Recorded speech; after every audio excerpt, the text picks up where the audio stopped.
You might be wondering, if angels are real, then why does anyone I love ever have to die?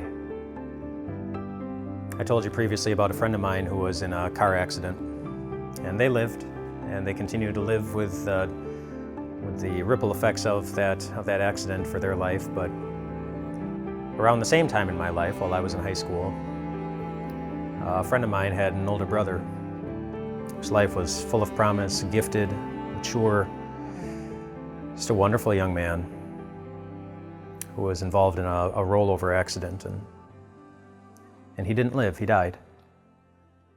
And so someone might ask, well, if angels are real, then why would that ever happen? It's a good question. I won't be able to answer every question related to it definitively, but I can point you to a place in the Bible where we're told about the activity of an angel that maybe gives us a little bit of insight into what was going on or what God might be doing. It was involving the Apostle Peter. The Apostle Peter was one of Jesus' disciples, ended up being one of the lead disciples as the church went out into the world, but at one point in his ministry, Peter was arrested, and he was thrown into prison, and he was chained between guards. And one night, as he was chained between the guards, an angel showed up in his jail cell.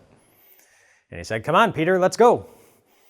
And so Peter said, "Well, okay." And the chains fell off, and the guards didn't wake up, and the gate in front of him opened up, and there he went. And then the next gate, the outer gate in front of him, opened up, and then Peter got out to the street, and the angel suddenly disappeared, and Peter realized, wow, this is real. He thought it had been a dream, but it was real. An angel led him out of prison, and then he knew that a number of other Christians were meeting in somebody's home, praying for his release.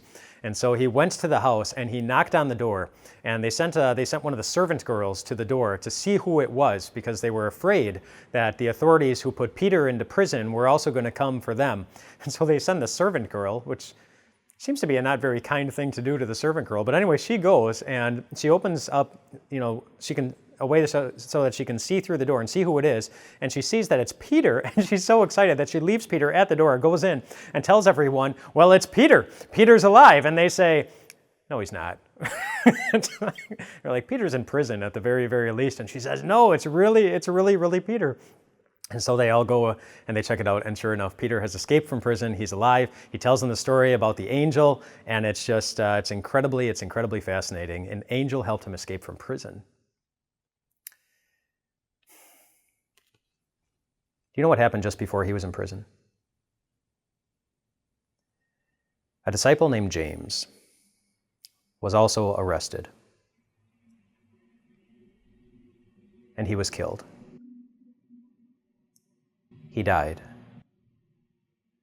And so the person who arrested James, they saw how excited his supporters got when he arrested and killed one of the disciples, that he decided to arrest another one. And so he arrested Peter, and he threw him in prison. And he had every intention of doing the same type of thing to Peter, to set an example of what happens to anybody who preaches about Jesus, or anybody who defies a government's commands to not talk about Jesus anymore. An angel let Peter go and live. But James died.